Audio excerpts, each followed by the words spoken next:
ติดจักรรถละเลี้ยวรถละเห็นผู้จอยหามเล็กไปอันนั้นอ้าวผู้จอยซีเฮ็ดแล้ววะ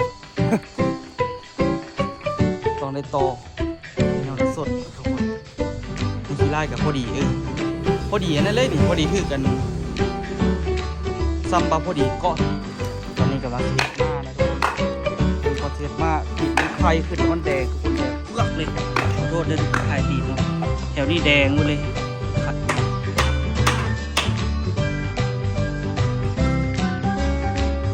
แล้วก็ปั๊บดินทั้งเทิงนี่ทุกคนปั๊บมันเอียงเนาะแล้วก็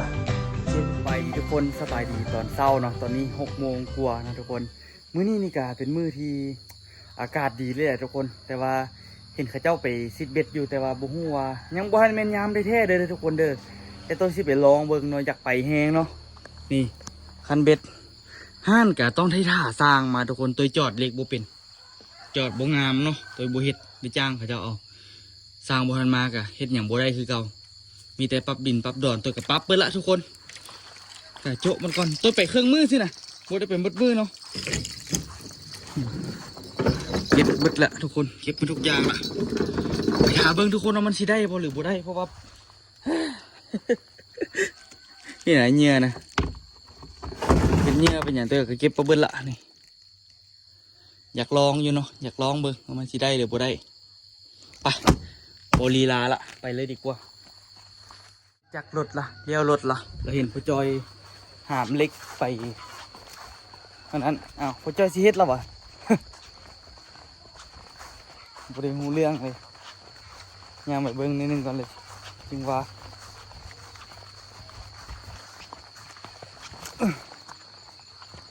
ผู้จอยเฮ็ดเลยบางทีก็สิบ่ไปเด้อแรงๆก่อนแล้วจึงไปลองเบิ่งอยากไปลองสินะทุกคนอยากไปลองเหงื่อเนาะเพราะว่าอยากไปลองเหงื่ออยากไปลองมันได้ป่าแล้วบ่เหงื่อน่ะตัวมั่นใจเยอะละมั่นใจของตัวเองเยอะละ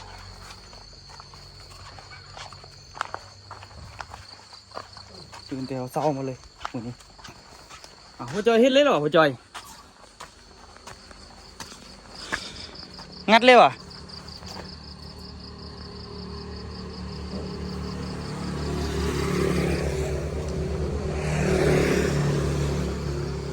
จอดอยู่เทิงก่อนที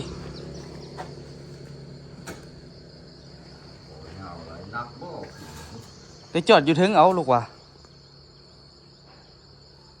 ต้องมีต่อของเล็กนี่บักนากับของลูกโอ้ฮะเล็กนี่บักนาหน้าก็ดีตัวของงามลูกนะนี่คนบอกว่ามีได้แก้วิธีวัดประตูลูกพ่วงเลย70เนาะ70เราไม่70 เซนมาดึงเวไปนี่เวไปแล้วตัดมุงมาเลยคุณเลยยกตัวนี้ขึ้นเดินวิทย์หัวสวมตัดมุงเกี่ยวไปนี่เกี่ยวตามประตู70มาตรงเห็น75ประตูอ่ะ75เวมานี่นี่ประตูนี่โต๊ะ70นี่บ่นี่เลยตัดมุงเวลาเอาดินกี่ก้อนหนึ่งก่อขึ้นมาวิทย์หัวสวมนี่ปั๊บระดับเลยเกี่ยวมานี่ต่างหากไม่ใช่วิธีนี่โปรเจกต์นี่นะยากแม่ตัวบอกตัดแท่งนี่ตัดมันจะไม่ได้เสียเวลาเอาวัวตัวนี้เป็นอาจารย์เลยนี่นะจับระดับปั๊บมันเพียงนี่ปูขึ้นมาดิว1 2ดิวเลยตัวนี้มันมีแต่70 เซนกับไม่78นี่ดึงลากมานี่พอที่บอกลากมูมันเข่าพานี่ติดกิโลระดับนี่มันสร้างมันเห็นงามๆเลยตัวนี้ต้องฝีมือตัดเนี่ยได้1 ตัดกิโลใส่เป็นนี่แหละจึงได้งงบ่เข้าใจลูกบ่เข้าใจ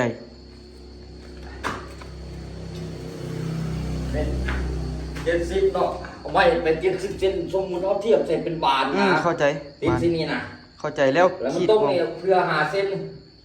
ออกจากหัวไม้5 เซนเดี๋ยวดึงลากขีดมานี่จับคือกลมป่านี่นะไม้ตั้งนี่นะนี่เห็นนี่นะเด็ดนิ้วมือบอกขีดเห็นป่ะ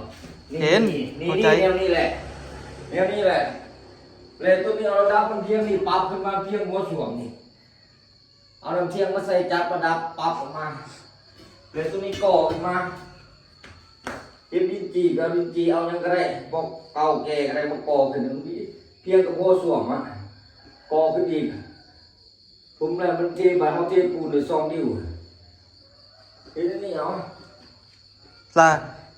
แสดงว่าบนนี่ลุกแต่บนประตูนี่สิวะ ลูกตะวันประตูใคร เพื่อบ่จอย ใครออกลูกนี่ตัวลูกตะวันประตูนี่ โอ้ยมันบ่งามบ่จอยแต่นั้น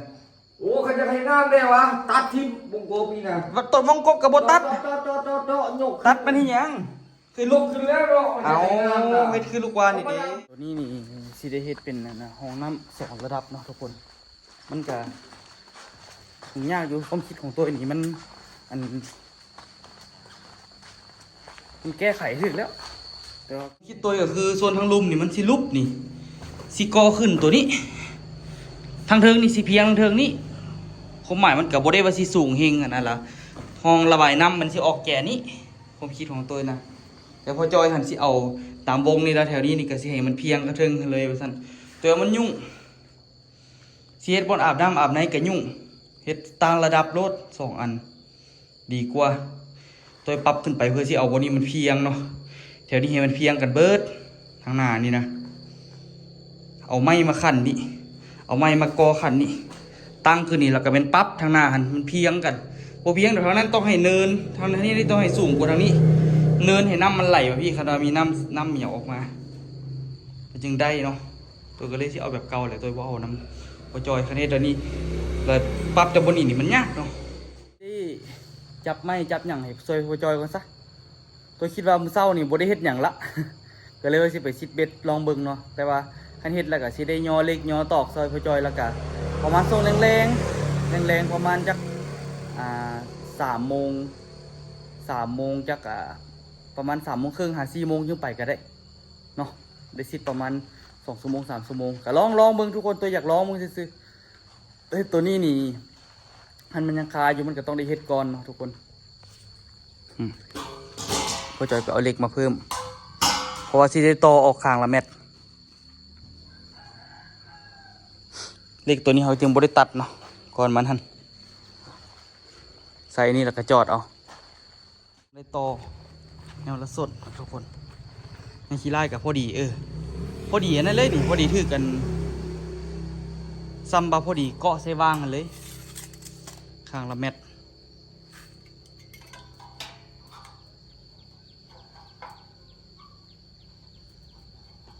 เดี๋ยวไปเกียมไฟมาให้โจะเลยทุกคนมื้อนี้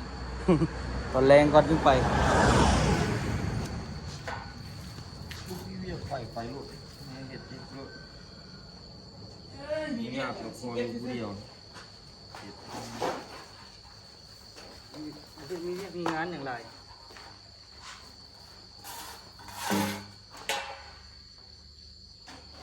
แรงก็ถึงปลาไปร้องมึงสิบุ้งสิมีป่าบุ้ง ที่เบ็ดนี่ลูกบ่ยามมื้อเช้ามันกินจังไดยามกลางคืนมันกินจังไดได้เฮียนหูนึกขัดกว่านั้นพุ่นน่ะพอ มันกินแต่เศร้าป่านี่กินแต่เศร้าตอนแรกก่อนลูกไปซิดนี่5 โมง 11 โมงนี่เริ่มใหม่ละแต่เธอลูกซิด5 โมง 11 โมงลูกกลับแล้วไปท่าซิดมันมืดเสียเวลามืดนี่ได้มันก็มีโมงกินโมงนอนคือกันน้องคนนี่เนาะมืดนี่ได้ซิได้ป่าเพิ่มประมาณ 2-3 ตัวนี่แหละคันได้หลายที่สุดก็ได้แต่ว่าช่วงประมาณใกล้แรงนี่มันสิได้อีกลูกเลยว่าคารามูนี่นั่นกะแค่นี้คันว่าใกล้แรงก็ถึงไปทีเดียว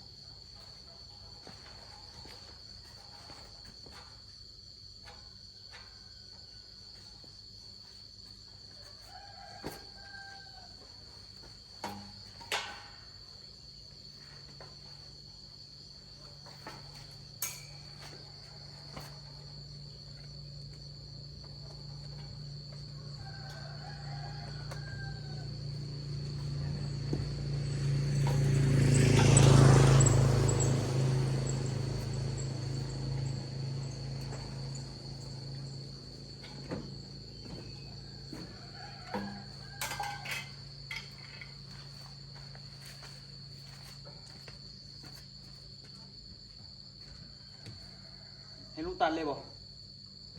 ตัดเรื่องเสียจริงตัดอันนี้ดูที่ตัดอยู่ไม่เลยอ่ะ บ่ได้เอาอันตัดเล็กขึ้นของเขาเนาะแง่วเนาะคล้ายๆคือวงเดือนนี่ตัวแต่ไม่ได้เปลี่ยนแผ่นแม่นบ่หรือว่าจังไดของเขาตั้งหากเลยเนาะไฟเบอร์ถ้ามีตัวนั้นก็สะดวกอยู่แต่ว่าเราใส่ซัมซาเฮ็ดห่านตัวนี้เราก็ได้ใส่สิ่งที่เรามีเอาใส่ตัวนี้ตัดเอาเฮ็ดโครงแล้วทั้งเมิดก็สิติดสีหน้านี่ทุกคนหลังจากติดสีหน้านี่แล้วก็จึงสิได้มุงหลังคาข้างหน้านี่แล้วก็ถือว่าเกี่ยมเทพื้นเนาะเทพื้นทาสีจบข้าวปะนั้นหรือว่าทาสีก่อนเทพื้นบ่ หาเบิ่งตัวจริง ดิ้งเข้ามาขายอยู่นี่ มี อันเขนเลยเด้ เขียนแทมี ยืมก็ได้บอ ได้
ท่อนที่สองเนาะทุกคนเอาเหล็กมาตัด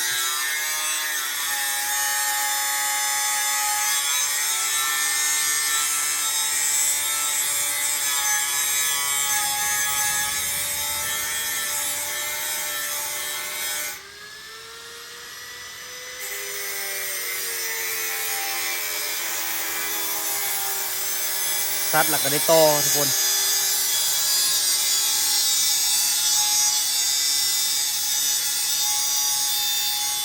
โดยมาซอกเหล็กอันนี้นะทุกคนเพื่อสิไปเฮ็ดเป็นสีญัวเนาะพ่อจอยบอกว่าเอายางตำบรุษ3 เม็ดตอนนี้เนี่ยสิมาเอาออกมาแทกลองเบิ่งเนาะว่ามันสิได้อันใดเท่าใดไปเดี๋ยวตัวลองแทกก่อนแล้วก็สิหามไปมันต้องได้ใส่ประมาณได้ใส่4 ตัวเนาะทุกคนโอ้ยได้ใส่6 ตัวพอได้3 เม็ดนี่นะนี่แทกเบิ่งคันว่าบ่พอก็ต้องได้ไปซื้อเพิ่มพ่อจอยเริ่มจอดนะทุกคนเนาะเมื่อกี้ย่างไปเอาเหล็กย่างไปย่างมาตัวหูซุกเขาเกือบบึงนี่ขอโทษเด้อทุกคนเด้อขอโทษเด้อพองอองตองเลยมันกัดบนนี้นี่อ๋อจนแน่นตึกเลยตอนนี้ มันน่าจะเป็นตัวแตนตัวพึ่งอย่างวันนี่แหละกัดปวดคิวตีนเยือกเลยเดี๋ยวนี้คันๆเนาะน่าจะออกฤทธิ์เดี๋ยวนี้ไข้ไปเลยเดี๋ยวนี้นี่เจ็บแต่แรกๆอยู่หลังๆมันกัดสีเซาเองมันคันนะทุกคนเดี๋ยวนี้มันเป็นตึงๆเนาะมันไข้แล้วมันก็คันอันนี้นี่พ่อจอยค่อยๆจอดไปเนาะทุกคนจอดไปแล้วก็เอาไปใส่เทิงหั่นอย่าเอาใส่แล้วก็บ่ฮู้ว่าสิได้จอดอยู่เทิงบ่หรือยังไงเหล็กมันยังมันบ่อยากซ้ำกันทุกคนมันบ่เสมอกันเนาะเหล็กหนาเหล็กบางเวลามาจอดก็บ่ค่อยซื้อปานใด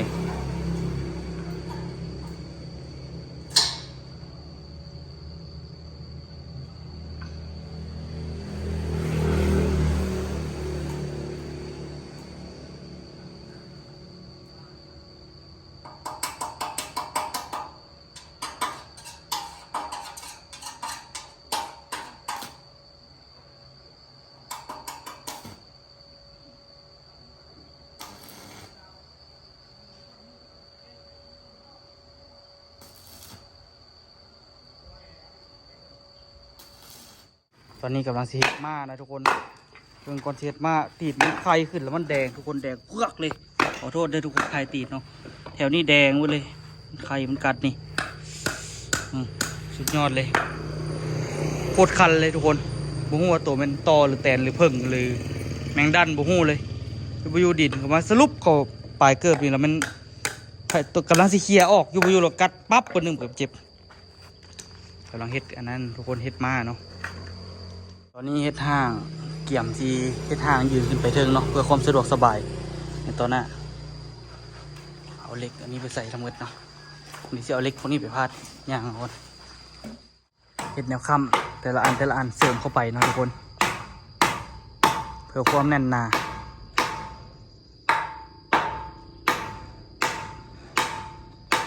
ใส่มันอยู่ตึ้ง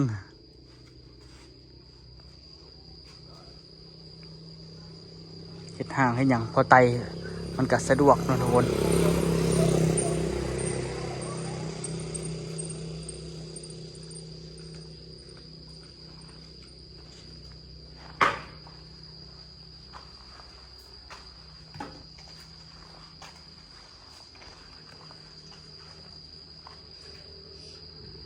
คันบ่เฮ็ดนั่นนี่ไว้นี่มันสิยุ่งยากเวลาเฮาเฮ็ดนั่นเฮ็ดนี่เฮ็ดอันนี้ไว้ได้ไตได้มาได้ไปได้มามันจึงง่ายเนาะทุกคนได้ขึ้นได้จับได้หยังได้จอดหยังให้มันสะดวกสบายไปเลยคันบ่เฮ็ดห่างไว้แต่แรกเนี่ยมันสิยุ่งเนาะยุ่งบ่ตอนขึ้นตอนหยังนี่ดอกที่จริงบ่เฮ็ดใส่นี่ก็เอาคันใดใหญ่ไปใหญ่มากก็ได้คือกันแต่ว่ามันก็เอาตรงนี้สะดวกกว่าไตไปไตมาเลยคล้ายๆให้เฮายืนเฮ็ดเลยยังสะดวก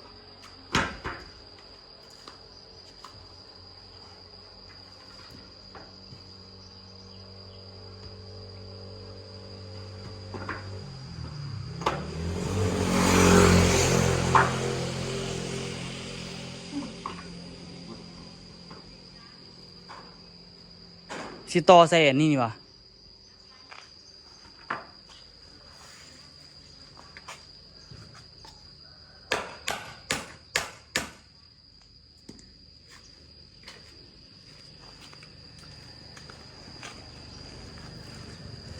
ไปกินข้าวมาเรียบร้อยแล้วทุกคนเนาะตอนนี้นี่กาเฮ็ดห่างเนาะคนเฮ็ดห่างเรื่อยๆให้มันเลี้ยวไป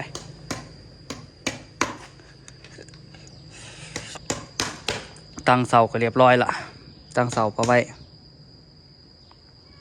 เฮ็ดทางวันนี้กะโอ้ไปโดนเติบละแฮมดีขนาดทุกคนแดดตอนเช้าตอนนี้ฮ้อน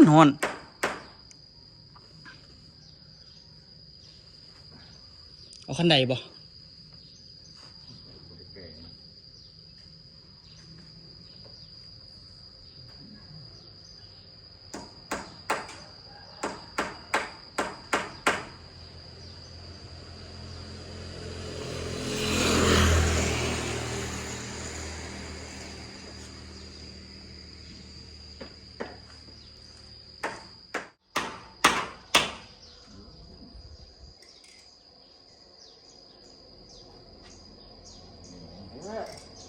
ตะปูนี่ก็เหมือนตะปูเปรตตะปูเจ็ด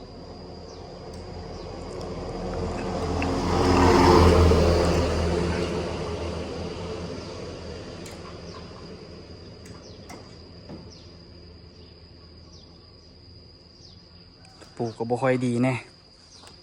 ตอกในนึงกับแบ่งละเบี้ยวละ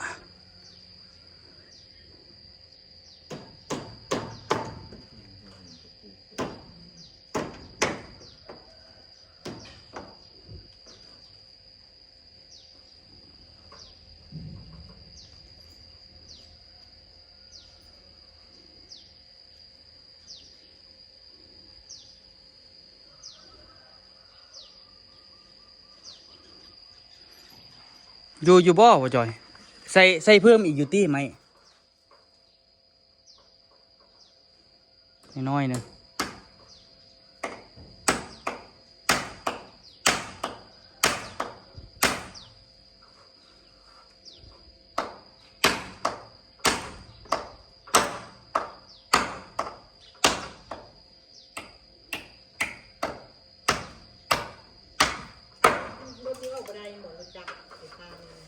ไถ สิออกวะที่ไปใส่ ไปเบิ่งนั่นเบิ่งพวกพี่น้องคันนี้ว่าจังไปซ่อนจะเอาไปเสี่ยวเบิ่งก่อน ไปครับโอ้ เสี่ยวเบิ่งไปจอบก่อนนะ มีการไปจอบอีกงั้นบ่ทันกินเหรอ ยันเวลาลูกย่างไปย่างมาลูกเอาอัน น้ำกรด น้ำพุมาแม่ สิเพื่อแล้วน้ำกรดก็ลืมตลอดว่าตั้งแต่ก่อนไปเวียงพุ่นน่ะ ย่างไปย่างมาอ๋อคุณใดบอก ได้เอาใส่ก็ได้เดี๋ยวเอาออกให้ ได้ก็ไปไม่ไป อืม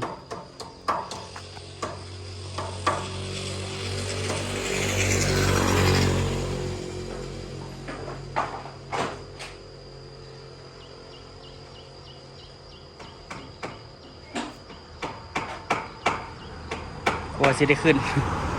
โค้งก็น้อยไม่มันน้อยหดไม่37นะทุกคนโค้งไม่ก็เรียบร้อย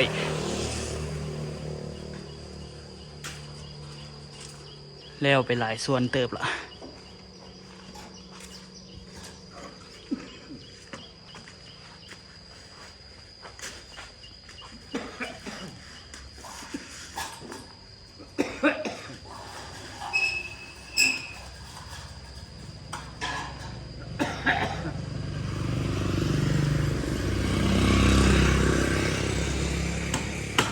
ที่มาแปลงของน้ำนี่เนาะทุกคนตัวโตพ่อตัวนี้ใหม่แล้วเพราะว่าเขาเจ้าเฮ็ดของตัวฮักนะแต่ตัวมาต่อใหม่ล่ะสิได้เจาะหูใส่อะนะปล่องอากาศนะทุกคนก็เลยมาเฮ็ดตัวนี้ท่าเลยเพราะว่าทางนั้นเขาเจ้าเฮ็ดเนาะเฮ็ดทั้งกันก็มีประโยชน์เพราะว่าไปนั่งละล่าซื่อๆก็ได้เสียเวลาซื่อๆเดี๋ยวตัวสิมาเจาะตัวนี้เนาะเฮ็ดปล่องอากาศแบบนี้ถ้าพี่เตือนสิเอาออกข้างหลังนะทุกคน สวิตช์ก็เสียวออกด้านหลังคุณสิบน้องยาเนี่ยมันซีนี้กินและล่ะเพราะว่าปองเยี่ยมมันอยู่ทางนี้เนาะตัวเสียวออกทางนี้ออก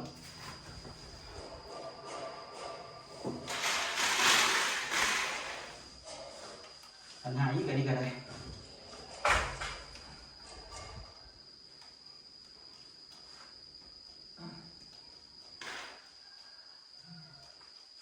บ่ค่อยได้ล่ะใส่ก็ได้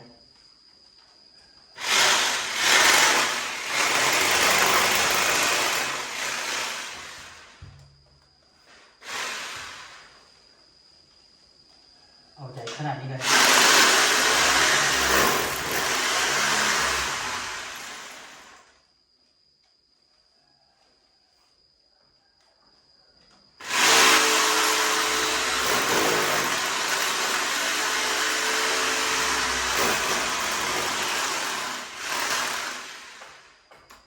เดี๋ยวเอาอย่างมาต่อยมาดีกว่าปะ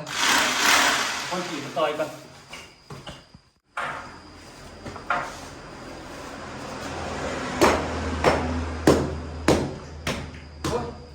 เพราะเลยชอบเป็นไงมันเป็นอะไรนะเป็นปูนเก่าแล้วปูนที่แบบว่ามันเฮียโลดต่อพระเจ้าปูนนะ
รู้ว่ามันเป็นเหล็กหรือมันเนี่ยอันนี้ก็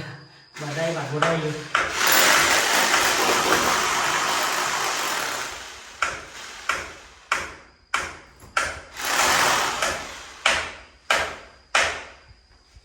ยางสะอาดดิเจาะตัวนี้ก่อนดีกว่า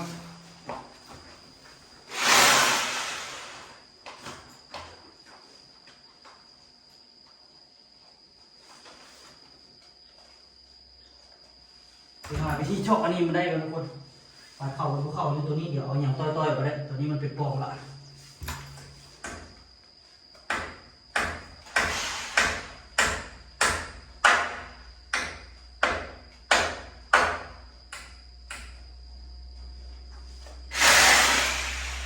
แล้วแต่วิธีกรรมขนาดนี้ก็ได้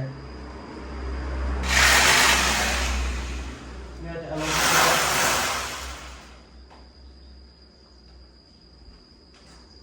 เอาตัวจอกก็ได้ด้วยที่เอาตอกเอา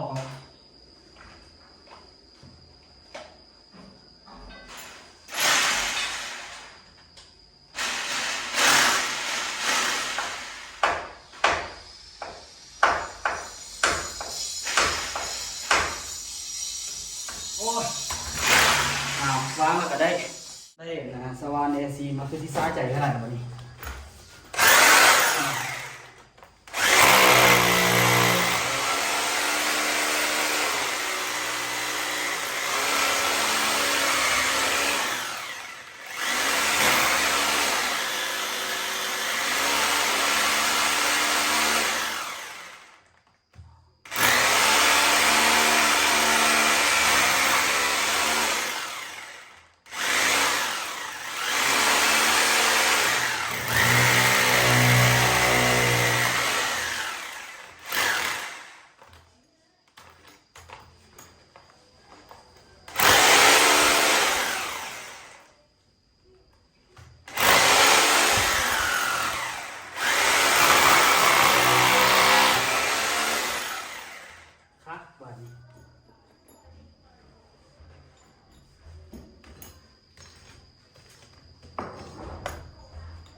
ได้หูแล้วทุกคนอันนี้เป็นหูระบายอากาศเฉยๆทุกคนเลยตัวนี้เป็นฟองระบายอากาศเนาะ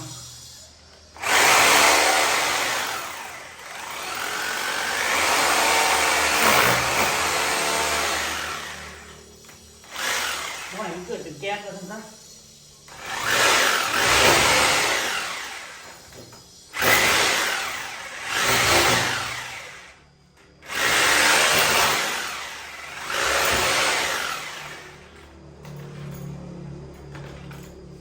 เรียบร้อยส่งของเราวันนี้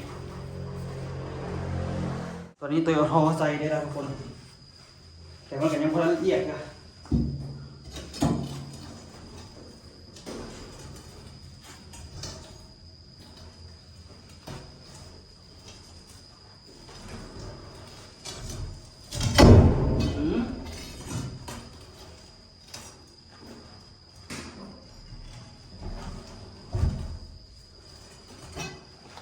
วันนี้ปูนโอ้ทุกคน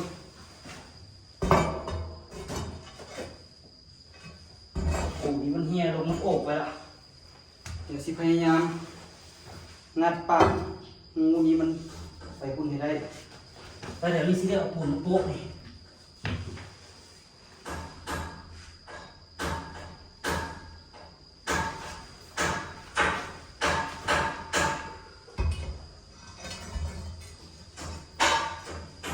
ตัวนี้เลยเอาอย่างงัดออกได้อยู่ ตัวนี้แหละห้องส้วมทุกคน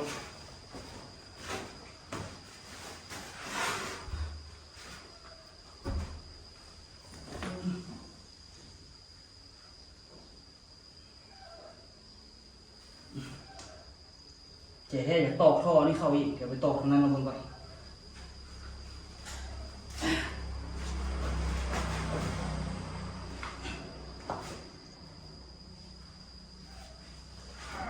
บ่ได้คนเดียวเลยต้องสองคนเนาะนี่หมุนปากนี่ไปค่อยแจคุณเดี๋ยวสวมทียูเนาะเอาไว้เขาแจสักแต่แห้งดีนี่ตัวต้อยเขาได้เลิกตื่นแล้วทุกคนวันนี้นี่ก็เอาปูนพกเนาะเขียนนี่โป๊ะเข้าไปเลย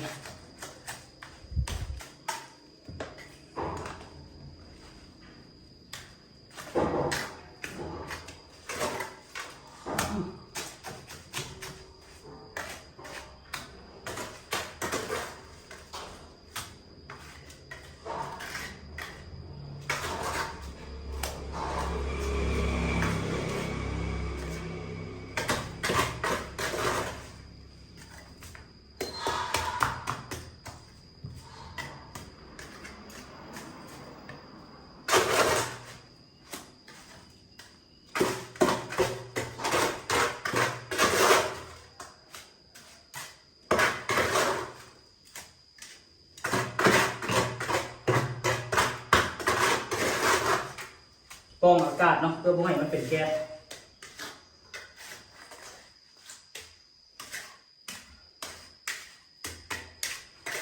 อันนี้ใส่ปูนเหลืองใส่ทุกคนนี่นะครับที่ได้ปรับพื้นเทิงที่อยู่เนาะ